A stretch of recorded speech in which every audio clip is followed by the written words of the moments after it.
Solta. Bora lá. Partiu. Então, gente, vamos falar um pouquinho aqui sobre a psicofarmacologia, o próprio transtorno de humor. Eu gostaria de falar um pouco hoje sobre como que funciona na nossa cabeça psicofarmacologia. Como que funciona na nossa cabeça o transtorno de humor, o que acontece neurofisiologicamente, na pessoa que tem depressão, bipolar, etc.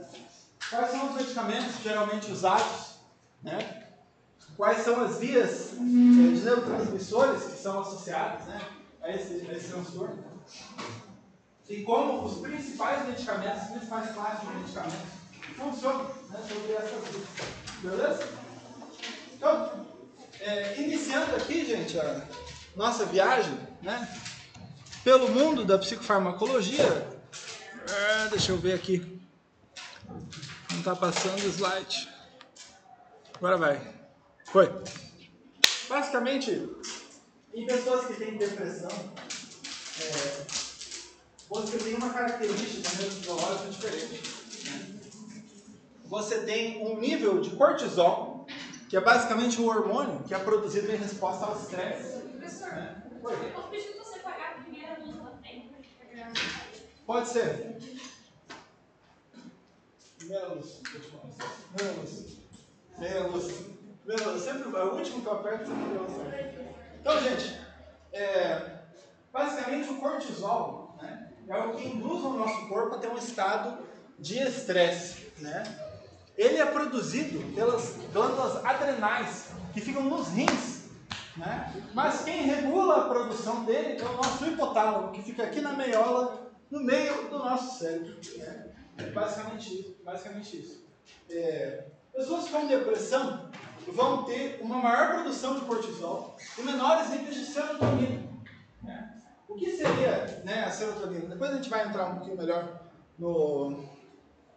Na verdade, por que esperar, Deixa eu ir lá e depois eu volto, O que tem, Então, a serotonina, ela basicamente tem um impacto no seu humor, Tem algum impacto também sobre a capacidade sua sobre a postura e a forma sua de movimentar-se, Tem um impacto motor também, seu movimento. E também tem um impacto em relação à sua postura social, Então, basicamente, gente, uma pessoa que tem um nível de serotonina que está muito abaixo, ela vai ter as seguintes características. Ela vai ter uma postura social muito negativa, ou seja, ela vai se achar inferior aos outros. Ela vai ter essa visão de que ela é inferior, de que, digamos assim, não adianta reagir ao estresse, mais ou menos isso. Ela vai aceitar um estado negativo para ela, Você tende a ter um impacto no movimento também. Você vai ter movimentos mais lentos, e também uma postura corporal um pouco mais para baixo, Então as pessoas com depressão, elas ficam ali um pouco mais para baixo, um pouco mais moles, justamente porque a serotonina, além de impactar o humor, acaba impactando também a questão do movimento, Tem até um estudo que eu estou tentando desenvolver junto com o pessoal da física. Na verdade, eles estão fazendo a maior parte do trabalho, eu tenho que admitir. Mas a gente está tentando fazer um estudo aí, um estudo de campo, que tente associar os tratamentos de físico e psico, para ver se tem alguma resposta, pensando nas vias serotonérgicas, no tratamento para depressão. Então, basicamente, a pessoa que está com depressão, ela vai ter um nível de serotonina mais baixo. Ixi, eu fiz tudo errado aqui. Deixa eu arrumar aqui. Beleza. E o que acontece, gente? Geralmente, em pessoas que têm o transtorno, você vai ter uma área cerebral um pouco maior, relativa à resposta ao estresse. Pensa, você tem um centro de processamento do estresse.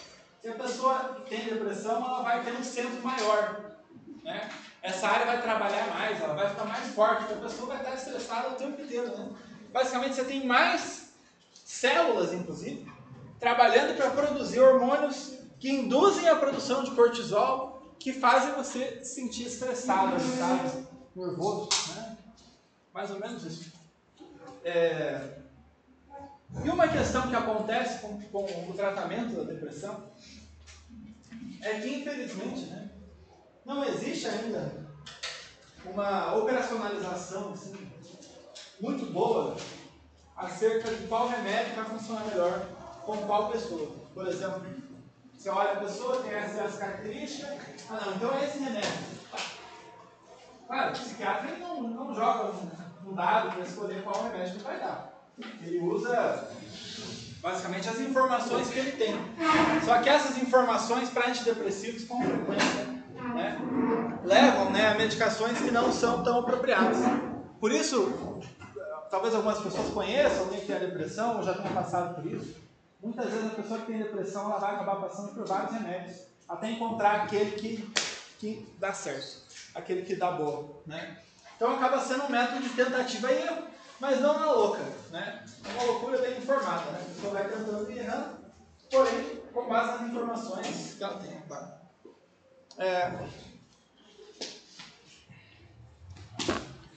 O que mais acontece na depressão, pessoal? Você tem com frequência a ruminação. Né? Não sei quem aí está ligado aí no significado tradicional da palavra, né? Mas as vacas, elas são seres ruminantes, né? O que elas fazem, né? Elas comem ali a graminha, e daí elas engolem a graminha, aí depois elas vomitam da boca de novo, e elas começam a comer de novo. Aquela mesma grama, e daí ela engole de novo. Como que elas se engordam? Então ela come várias vezes, ela mastiga várias vezes, porque ela tem vários estômagos, né? Então a comida ela vai indo e vindo da boca. Né? Vários estômagos. É diferente. É diferente, sabe? Né? Nossa, sério? Isso vai tirar bastante. Olha aí, muito bom, muito bom. Exato. Muito bom, muito bom, muito bom. Obrigado pela sua correção. Show de bola. Oi? É isso aí. Então, com a correção, né, com essa questão que não são bem vários estômagos, né, mas você tem a necessidade da vaca, né, de ficar consumindo aquele alimento várias vezes, né, ela fica mastigando aquele alimento várias vezes. Então, qual a metáfora, né, a comparação psicológica disso? O que seria o sintoma psicológico ruminar? Para você ficar ali remoendo a mesma memória, né? Nossa, né, aquela vez que eu fui dar oi para a pessoa, mas aí ela estava dando oi para alguém atrás de mim. Nossa, que vergonha, né? Meu Deus. E daí você lembra daquilo, aí você tenta dormir à noite e você lembra daquilo. Ah, não. Aí no outro dia você acorda e lembra de novo. Né? E você fica lembrando da mesma situação. De novo, né? Mais ou menos isso, né? Meu time, caiu na segunda divisão, não, de novo. Então isso aí seria a ruminação, tá certo? E as pessoas com depressão, elas vão ter essa característica, né, de ruminação frequente. A gente falou já na aula de neuropsicologia, então não precisa repetir, que você tem questões de memória também, principalmente a memória episódica, né, que fica afetada. Em idosos, que eu comentei já também, você tem a questão da pseudodemência, que pode surgir, né? A memória, o estado mental fica bastante rebaixado, né? E uma outra coisa que pode acontecer é a baixa velocidade, é a baixa velocidade de processamento. Né? A pessoa com depressão ela vai fazer tudo um pouco mais devagar. Né? Os testes psicológicos eles conseguem pegar isso. Geralmente o tempo de resposta dela vai ser mais lento para a maioria das atividades. Principalmente aquelas que têm que ter muita demanda atencional, né? Tem que prestar muita atenção. A pessoa tende a ficar muito irritável. Né? O que seria a pessoa irritável? Ela se irrita facilmente. Né? Coisas pequenas, assim, por exemplo, a pessoa está ali na escada. Digamos, a pessoa está querendo subir a escada, ela está com pressa. Mas aí tem uma senhorinha querendo subir na frente, ela vai ter uma resposta contrária. Ela vai ficar muito mais irritada do que o normal. Assim. E aqui eu já comentei, né? Você tem o dano progressivo aos hipocampos, né? por conta de uma ativação da amígdala, que é muito mais intensa, e também por conta do cortisol, que ele é neurotóxico, né, em níveis muito altos. Então, você acaba impedindo o funcionamento correto do hipocampo. Inclusive inibindo, né, em boa parte, a neurogênese. Né? O que seria a neurogênese? Você tem no cérebro, né, apenas uma região que cria novos neurônios. Né? Você pega os neurônios pequenininhos, né? E eles nascem depois que você já é grande, aqueles neurônios pequenininhos. Né? E o único lugar que eles nascem, neurônios novos, é no hipocampo. Né? Porém, esse processo não funciona tão bem quando você tem depressão, basicamente. Aqui, gente, a gente tem uma ilustração, né, mostrando mais ou menos como que funciona a conexão entre as células, né, em pessoas saudáveis, pessoas com estresse significativo, né, e pessoas que estão tomando antidepressivos. Então aqui seria basicamente um crescimento saudável, né? Aqui a gente tem o corpo celular e aqui a conexão com outras células, né? E aqui, pessoal, a gente tem um caso de atrofia. Você veja, a célula já não se conecta mais com outras células. Ela já não vai funcionar tão bem. Isso acontece, né, em quadros depressivos. Isso que acontece no hipocampo das pessoas deprimidas. E aqui você tem a estimulação dessas células por meio de antidepressivos. Né? Elas voltam a ter o funcionamento mais parecido com aquele que era antes. Né? Basicamente isso. Beleza? Então, os antidepressivos, né, gente? São vários subtipos. Tem uma cacetada deles. E eles vão funcionar em mais ou menos 2/3 dos casos. Né? Mas eles vão atuar sobre vias diferentes, eles vão ter efeitos um pouco diferentes e também vão ter efeitos adversos diferentes. Né? Mais ou menos isso. Uma característica interessante, né? Quer dizer, é interessante, né? Não é muito legal, né? Da depressão, é que é muito frequente, né? Você ter tentativas de suicídio ou de exposição a situações de risco que podem gerar morte ou algum tipo de dano ou hospitalização. Né? Então, é uma preocupação muito grande das pessoas que vão fazer um remédio para quem tem depressão ou para quem tem transtorno bipolar, né? Que essa medicação não tenha um nível, não seja muito fácil, né, você superdosar ela. Pensa o seguinte, você dá um remédio para uma pessoa que tem depressão, que se ela tomar o dobro da dose diária, ela já pode ter um dano significativo. Né? A chance dela tentar usar isso como uma forma uma tentativa de suicídio ou uma forma de automutilação é razoável. Né? Então, essa é uma limitação dos antidepressivos. Eles não podem ser tão eficientes assim por conta disso. Né? E a pessoa não consegue ir na farmácia todo dia comprar um remédio, um comprimido.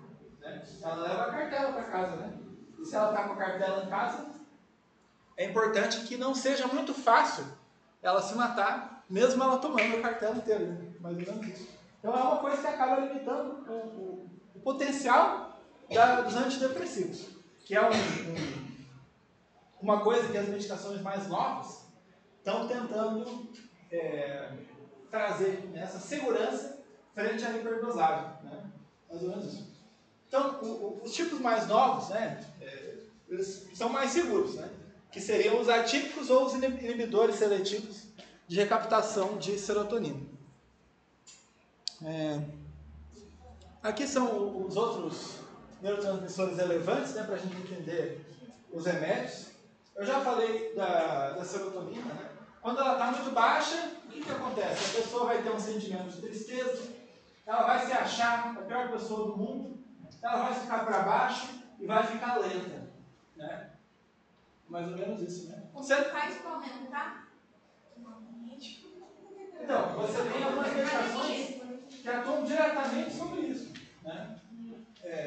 Você manter hábitos saudáveis, né? Por exemplo, você dormir bem, se alimentar direito, né? Você fazer exercício físico. vai gerar um benefício, né? Vai gerar uma regulação maior. Mas em casos patológicos, né, você pode ir para medicamentos que atuam diretamente sobre essas vias, né? O que seria a serotonina no extremo? No outro extremo? Muito alta, né? Oi? Estado de mania. Exato, perfeito. Nossa, muito bom. Parabéns. Uma salva de palmas. Uma salva de palmas. Favorou mesmo. Favorou. Parabéns.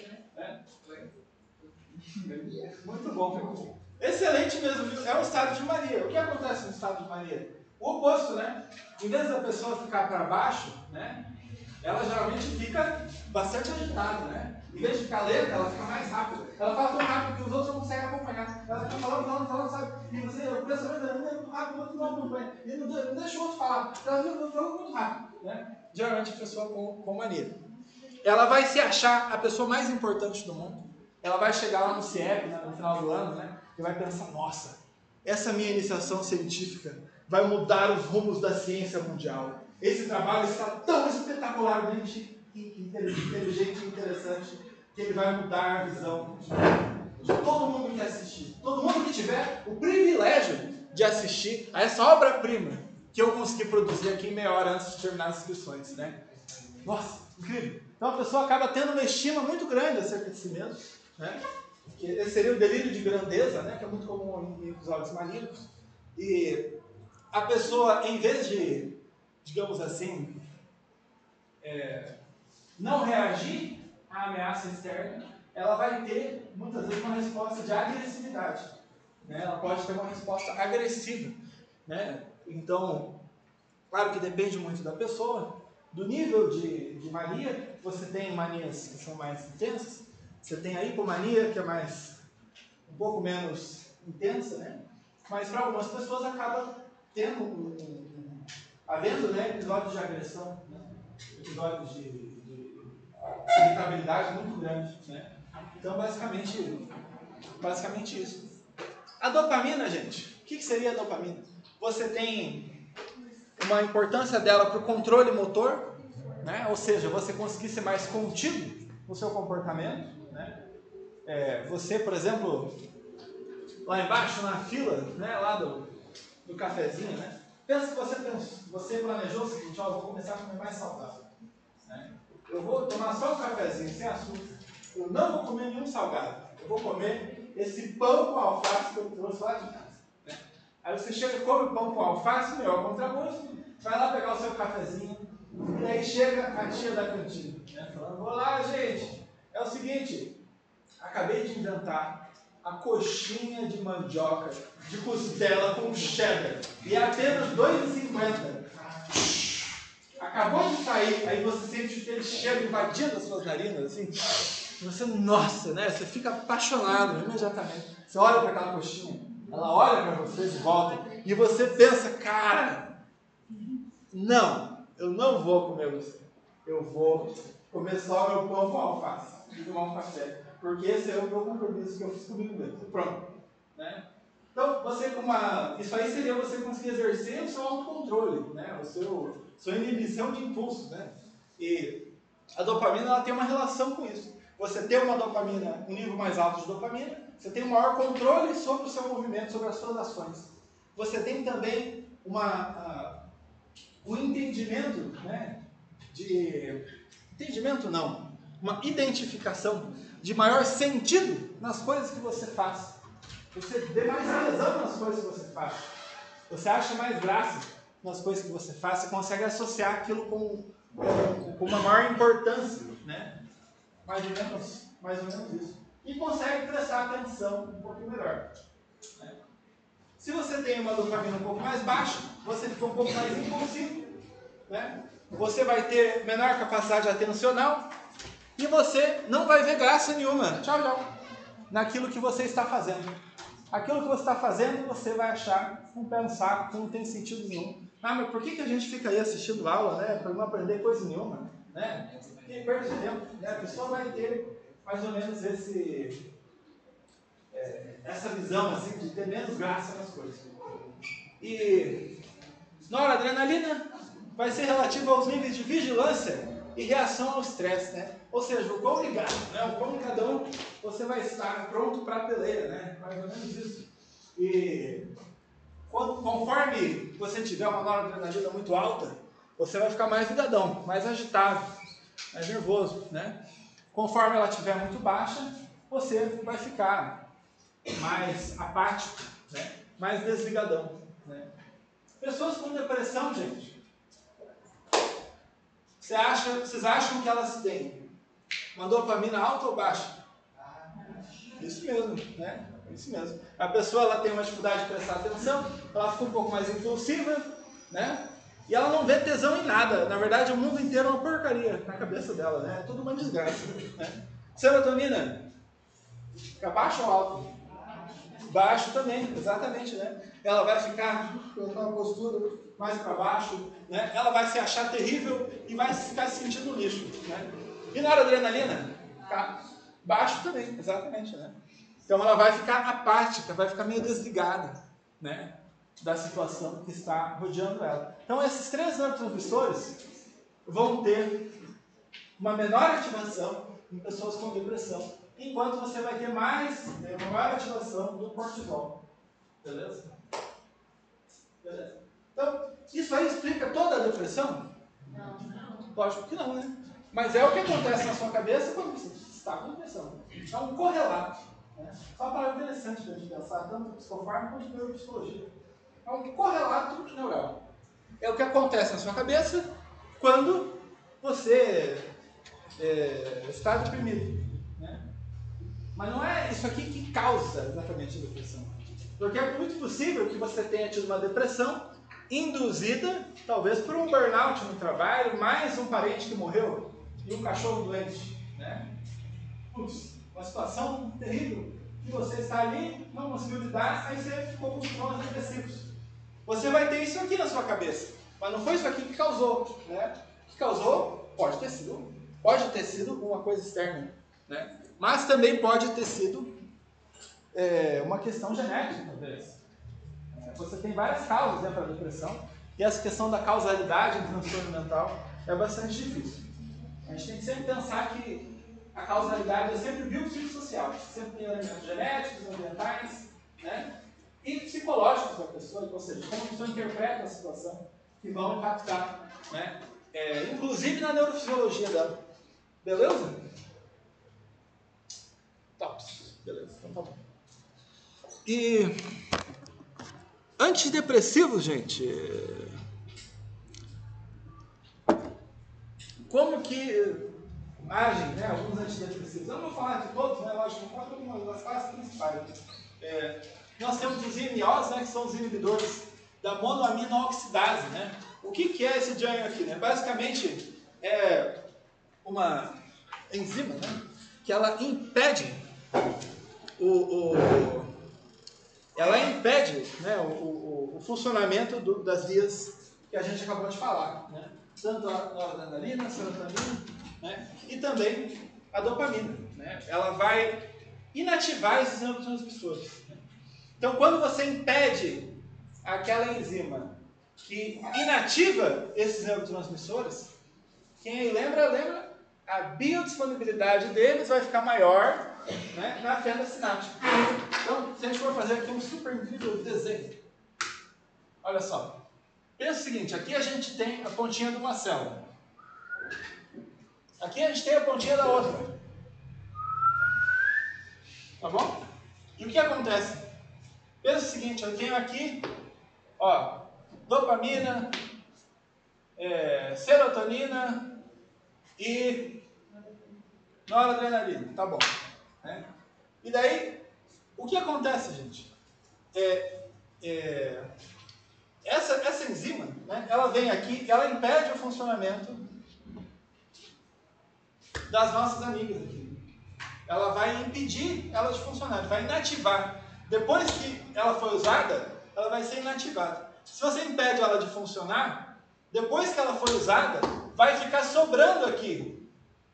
E sobrando aqui, você vai permitir que esse processo aconteça com mais frequência. Ou seja, a via vai ficar mais ativa. Ou seja, vai aumentar a disponibilidade de dopamina, serotonina e noradrenalina. Né? Com isso, reduzindo os sintomas depressivos. Né? É mais ou menos assim. Você tem uma pergunta? Mas a gente pode causar empatia, por conta, tipo assim, muitos antidepressivos causaram realmente foco no humor. Apatia? Então, sim, você tem vários. Esse é um dos efeitos colaterais. É mais comum em remédios para transtorno bipolar, mas pode acontecer também com os outros. Né? A gente vai falar um pouquinho mais deles lá quando for falar de transtorno bipolar. Né? Mas basicamente esse daqui é o efeito. A forma que funciona. Né? Você veja que é uma substância que atua sobre uma enzima, que atua sobre o neurotransmissor, que vai gerar o movimento na célula. Como que esse antidepressivo acontece com pessoas que têm... Oi? O que acontece com essas pessoas que têm esquismo, né? Antidepressivos? Os antidepressivos? Pessoas que já têm esquizofrenia? É uma ótima pergunta, né? Eu confesso que eu não vou saber responder essa. Eu vou ter que dar uma pesquisada, né? Mas é uma boa pergunta, porque as pessoas com depressão, elas vão ter uma dopamina baixa. Muitos remédios antidepressivos eles vão agir sobre isso. Só que pessoas com esquizofrenia têm um nível de dopamina muito alto, né? Elas veem sentido demais nas coisas, né? A gente eventualmente vai chegar nisso, né? Na aula sobre transtornos psicóticos, né? Mas as pessoas antidepressivas, as pessoas com episódios psicóticos, né? Elas vão ter níveis tão altos de dopamina que elas vão ver sentido em tudo. Né? Por exemplo, eu vou olhar aqui, né, para vocês. Nossa, né? Meu Deus, olha só. Veja que essas fileiras aqui estão vazias, né? Mas ali o pessoal ficou até pertinho da porta. Eles não vão deixar eu escapar. Se eu precisar fugir, eles não vão deixar eu escapar. E olha lá, você veja como sempre tem alguém perto da janela, né? Então nem pela janela eu consigo subir. Será que eu vou ali por cima? Meu Deus, eles ligaram essas máquinas, né, para impedir que eu suba, né? Então é isso que eles querem fazer comigo, né? Já sei. Então deixa eu ver o que eu vou fazer aqui, né? Olha só, ela deixou um bis ali fechado, só para eu ter expectativa de ganhar um pedaço, para ver se eles me convencem, né, que eles não são os maus. Mas eu não vou cair nessa, não vou acreditar. Eu sei que é mentira, né? Você veja, a pessoa acaba vendo sentido demais, interpretando exageradamente os estímulos, né? E pulando de assunto para assunto por não conseguir articular bem as ideias, né? Mas isso é na crise. Na crise. Isso é na crise.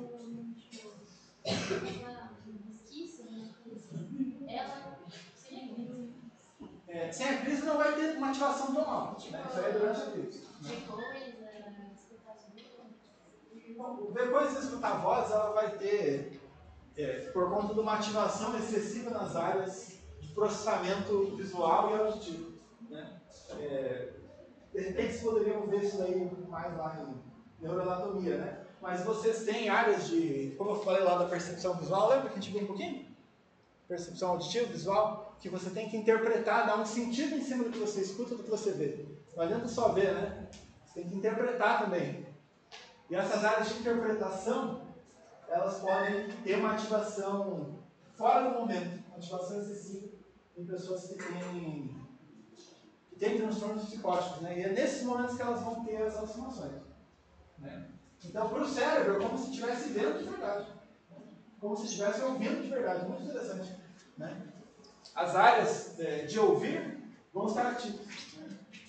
No sentido da percepção. Então, basicamente isso.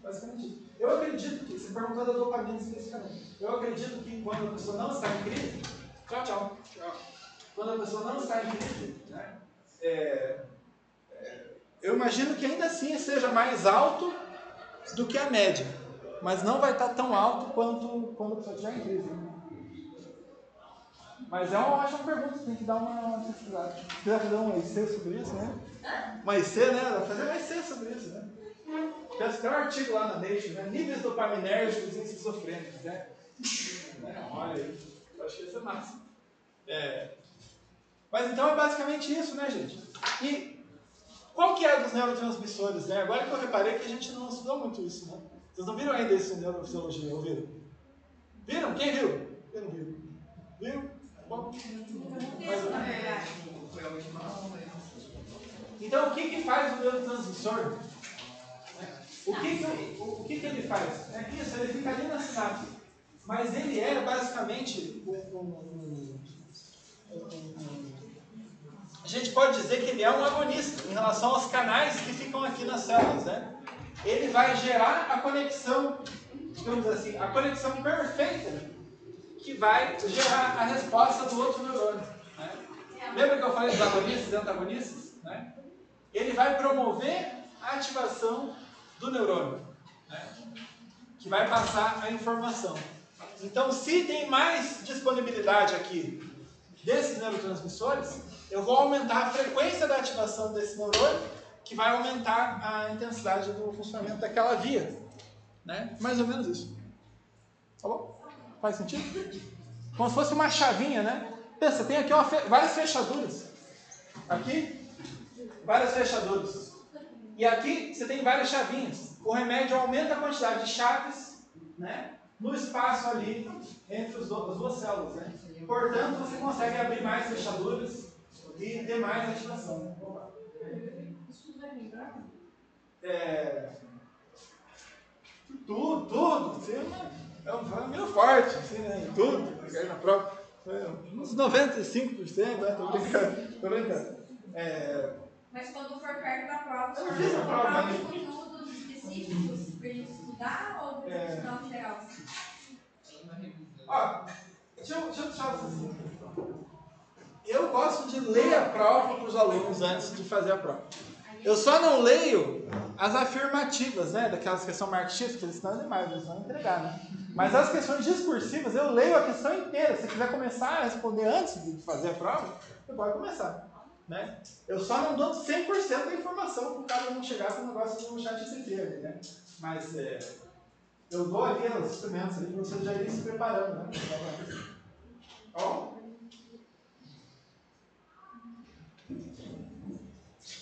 Tinha alguém por aqui? É que eu ia dar o exemplo da professora Anabela, que ela falou da gente imaginar um quadro com vários botões. Aí a gente nasce com eles já ligados e tal. Aí eu lembrei da questão da chave, assim, tipo, a gente tem um botão que fica no meio. Sim. Aí talvez como os remédios ele liga dispositivos. E nenhum remédio vai inativar totalmente, e nenhum transtorno inativa totalmente o funcionamento das vias. Mas elas podem estar subativas, né? Elas podem estar menos ativas do que deveriam. Daí isso vai deixá-las mais ligadas, né? Beleza? Eu nem falei dos exemplos, né? Quais são os MOs? A gente tem aqui a isocarboxazida, né? O Zoxipam, temos aqui o Aurorix, Nardil, Jumexil e Parnap. Oi? Nome de remédio a gente vai ter que decorar? Não, nenhum. Decorar? Você não tem que decorar nada. Eu não dou a aula aqui pensando na memória episódica de vocês.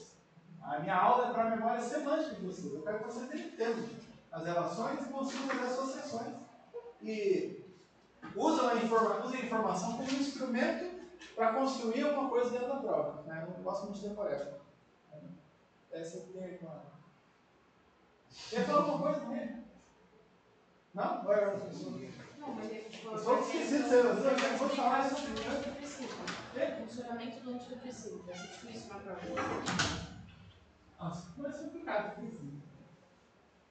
Mas mais ou menos, né? Mais ou menos. Mas é com consulta, né? Então,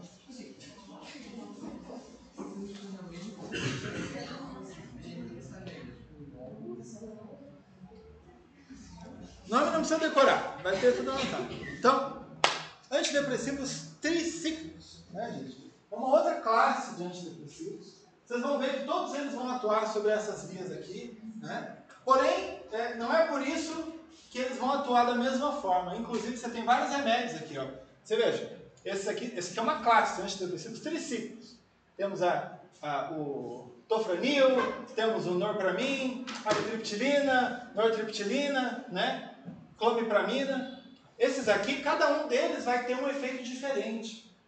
Eles vão atuar lá no final sobre as mesmas vias, né? Porém, eles podem atuar sobre essas vias em locais diferentes, né? Eles vão atuar de formas diferentes, né? Eles podem gerar resultados diferentes também. Para uma pessoa pode não dar certo um, pode dar certo o outro, né? Então, por isso que não é tudo a mesma coisa, né? Mas é a classe de remédios, tem essa característica. Então, basicamente, como que funciona? Né? Você impede a recaptação, né? Ou seja, impede que seja eliminado aqui da fenda sináptica, né, a noradrenalina e a serotonina, né? Com isso você aumenta a disponibilidade delas e elas vão funcionar com mais frequência, né? Mais ou menos isso. Então vai agir sobre essas vias. O efeito colateral aqui é sedação, né? Eu esqueci de comentar do último, né? Mas tem problemas de sono, ganho de peso, né? Os MOs, né? Hipertensão, né? Outros aqui, gente. Temos esses aí, são os mais moderninhos, né? Esse aí é o primo rico dessa turma aí, né? O cara, o famosinho, né, da galera aí, que são os inibidores seletivos de recaptação de serotonina. Atualmente são muito usados, né? Até porque são remédios mais seguros do que os outros, mais modernos do que os outros, né? Para que eles servem, né? Basicamente eles atuam dessa mesma maneira, né? Porém impedindo a recaptação de serotonina especificamente. Eles atuam sobre a serotonina e com base nisso você acaba tendo a recuperação do paciente e a recuperação natural das outras vias, né? Mais ou menos isso. Em vez de agir sobre todas as vias, você age de forma mais específica. E quais são os exemplos aqui que a gente tem? Temos o citalopram, escitalopram, fluoxetina, né? O Luvox, né? Paroxetina, o Zoloft, né? A sertralina, vilazodona. Então, basicamente, vários remédios aqui que vocês talvez conheçam, né? Muitos que são oferecidos pelo SUS também. Então, é mais ou menos assim que eles funcionam. Professor, você volta de vai que você falou? Volto. Eu vou mandar tudo para vocês, né? Mas, enfim, esses inibidores seletivos, eles podem gerar algumas disfunções sexuais, algumas disfunções relativas ao sono, né? Então, aquela coisa, você não consegue acertar exatamente no alvo, né? Quando você toma um remédio, ele vai estar no seu corpo inteiro, então ele vai agir de formas misteriosas, né? E basicamente é isso. Beleza? Pode parar. Então tá. Aqui, gente, nós temos os antidepressivos atípicos, né?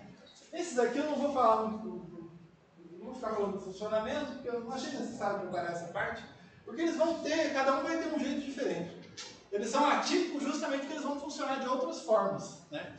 Temos aqui o Cymbalta, né? O Ludiomil, temos o Cerzone, Trazodona, né? Desenlafaxina e venlafaxina, né? Então, basicamente, são medicações que vão ser usadas quando tiver alguma contraindicação, né, daquelas mais tradicionais, né? Geralmente a mais frequente hoje em dia, né, é o inibidor seletivo de recaptação de serotonina, ou aquelas medicações mais atuais, mais modernas, né, que atuam também sobre a ansiedade, e a ansiedade e a depressão junto, né?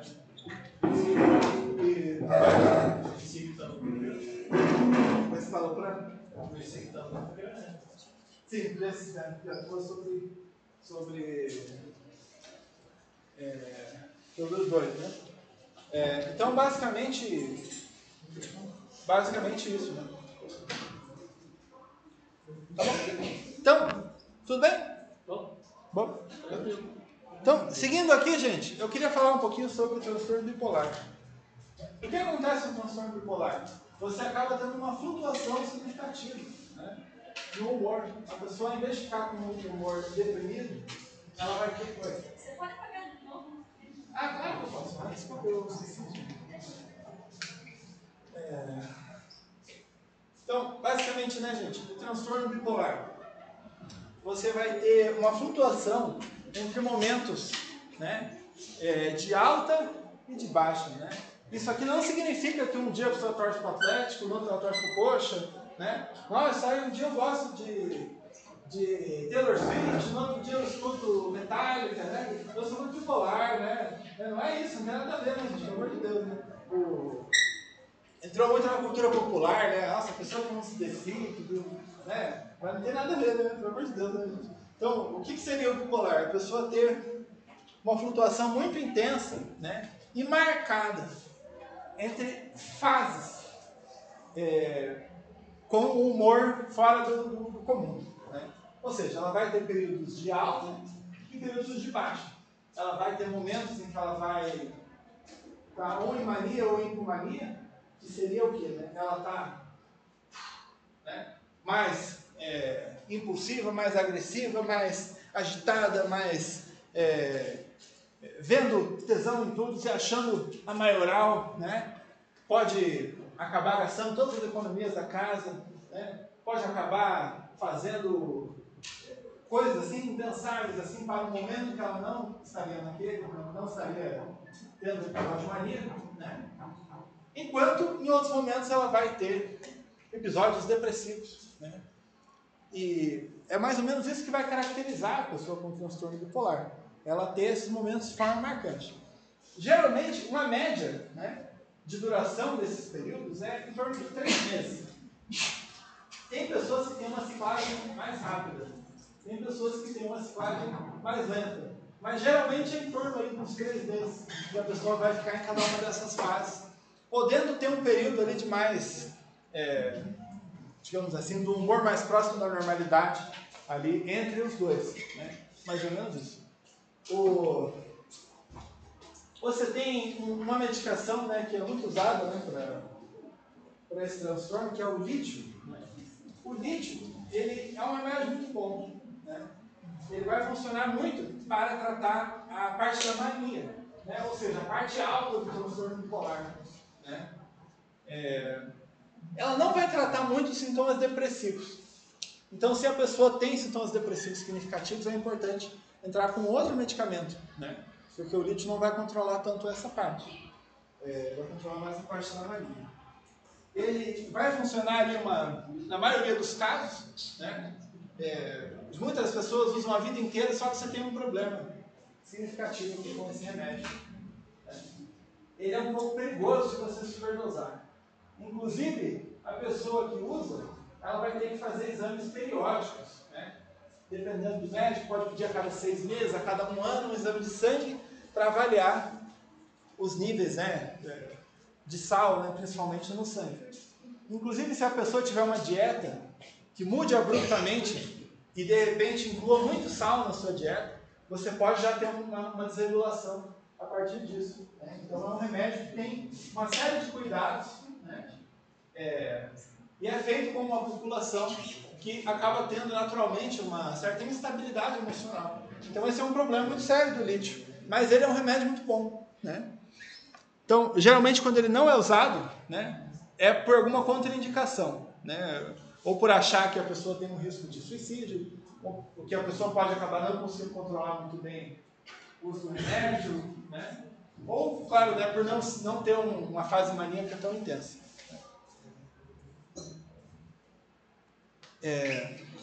Outros neurotransmissores aqui relevantes, gente, para a gente entender um pouco o que são o transtorno bipolar.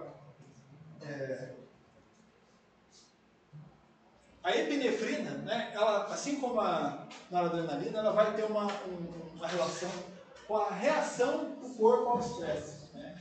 Então, ou seja, quando você vai estar ligado, né, pronto para o fight, né, pronto para a peleia, né? O quanto que você vai conseguir reagir ao estresse.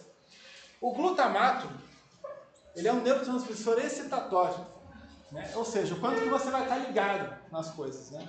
O quanto que você vai funcionar rapidamente, né? O quanto que as células do seu cérebro, né, vão passar informações rapidamente.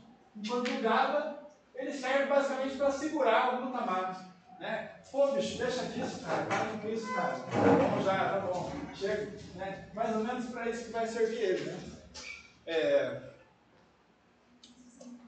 Já vocês vão entender porque que a gente está falando disso, né? E um problema muito frequente, né, que é muito frequentemente associado ao lítio, Não apenas ao lítio, né? Mas acaba sendo com mais frequência do que com as outras medicações. É aquele que a colega comentou, né, um tempo atrás, que é a questão do embotamento emocional. A pessoa sentir que o humor dela naturalmente já não varia mais tanto assim, né? Parece que eu nem fico feliz mais, nem fico triste mais, parece que eu estou meio vazio, assim. A pessoa se sente assim apática. Você tem terapias voltadas a isso, né? Que tipo de terapias podem ser feitas, né? Você pode tentar ajudar a pessoa a identificar melhor a sua emoção, né? Isso também pode ser usado com pessoas que têm dano cerebral e elas não conseguem mais sentir tanto a reação, não conseguem mais reagir tanto, né, emocionalmente ao ambiente. Então você ajuda ela a identificar sinais mais sutis que ela sente, né? Então, qual que é a ideia? Ela não vai mais sentir aquela tristeza, assim, né? Mas você pode ajudar ela a identificar, nossa, né? O meu rosto está meio esquisito, né? Eu acabei de ganhar uma má notícia. Meu coração está batendo um pouco mais rápido, né? Eu estou triste, então. Né? Então a pessoa tem que ter uma identificação um pouco melhor, né? Para ela perceber que ela está triste. Porque ela talvez não vai sentir aquilo com tanta naturalidade, com tanta intensidade, né? Essa é uma questão aí do remédio, né? Infelizmente, não há remédio perfeito, né? Como que vai funcionar o lítio, né? Basicamente, aumentando a recaptação, né, de dopamina e de epinefrina, né? Ou seja, diferente da depressão, que a gente queria que tivesse mais, né, no transtorno bipolar, aqui pensando em caso de mania, a gente quer que tenha menos, né? Então a gente aumenta, né, a recaptação. É basicamente isso. Então a gente reduz aí a excitabilidade do corpo, né? E reduzindo, né, principalmente os sintomas de mania, né? Uma outra coisa que é possível ser feita, né, com pessoas que fazem tratamento de transtorno bipolar é o uso de estabilizadores de humor, né? Esses estabilizadores de humor, muitas vezes eles são anticonvulsivos, né? Mas por que isso, né? Por que o anticonvulsivo ele vai ser um estabilizador de humor? Porque, basicamente, né, quando você tem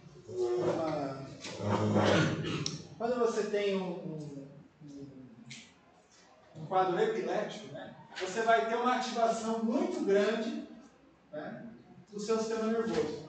Pensa, ele vai estar muito ativo, ele vai ficar muito ativo, né, muito glutamato, né, ele vai estar correndo assim, bastante, né, fazendo muitas disciplinas, né, e o GABA, né, que é o cara que deixa disso, tá tudo bem, chega, né, ele não vai conseguindo fazer o seu trabalho adequadamente. Então você acaba tendo uma descarga muito grande, né, que acaba gerando um ataque epiléptico. Mais ou menos isso. Então como que atua, né, o anticonvulsivo? Ele reduz, né, o glutamato, que é o neurônio excitatório, que é aquele cara que, vamos lá, cara, vamos lá. Ele vai dar uma segurada nesse cara. Cara, deixa, para disso, né? Então a pessoa vai ficar um pouco menos ativa, um pouco menos excitada, um pouco menos ligada, né? Com isso você vai ter menos variação emocional também. Porque você vai reduzir a excitabilidade geral do cérebro, né? Tchau. Então acaba sendo útil tanto para transtorno bipolar quanto para episódios convulsivos, né? Basicamente isso, né? E quais são os mais comuns, né, que a gente pode usar como estabilizadores de humor? Temos o ácido valproico, né? Muito comum no tratamento de transtorno bipolar, né? O Depakene, né? Temos o topiramato, carbamazepina, que é o tegretol, né?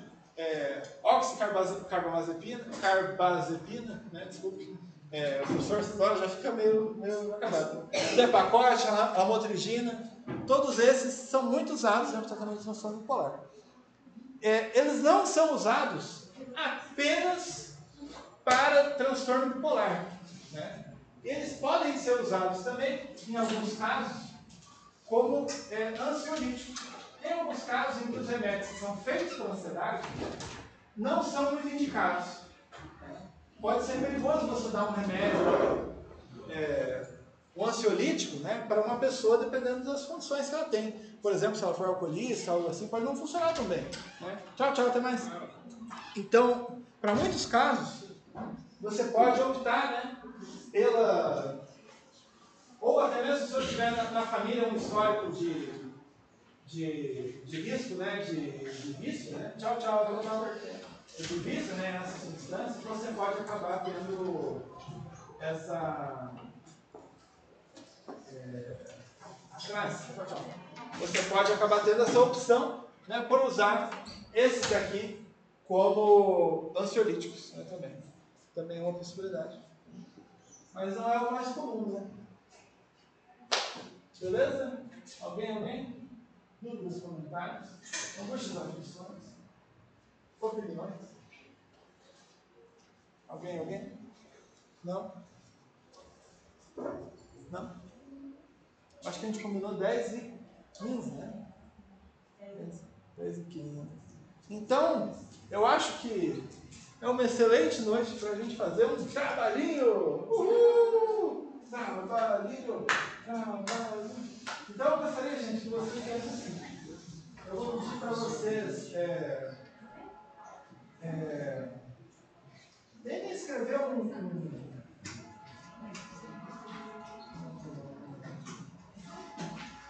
podem fazer ou individualmente, de boa, se quiser fazer sozinho, tudo bem hoje. Ou em grupos de até 6 pessoas, sei lá. Só lembre de colocar os nomes em ordem alfabética. Tá? Uma pessoa por grupo posta hoje. E daí eu gostaria que vocês respondessem, né, algumas perguntas aqui que eu vou deixar, tá? Tá bom? Eu vou colocar aqui no slide mesmo para mim. Aproveitar que já estou aqui.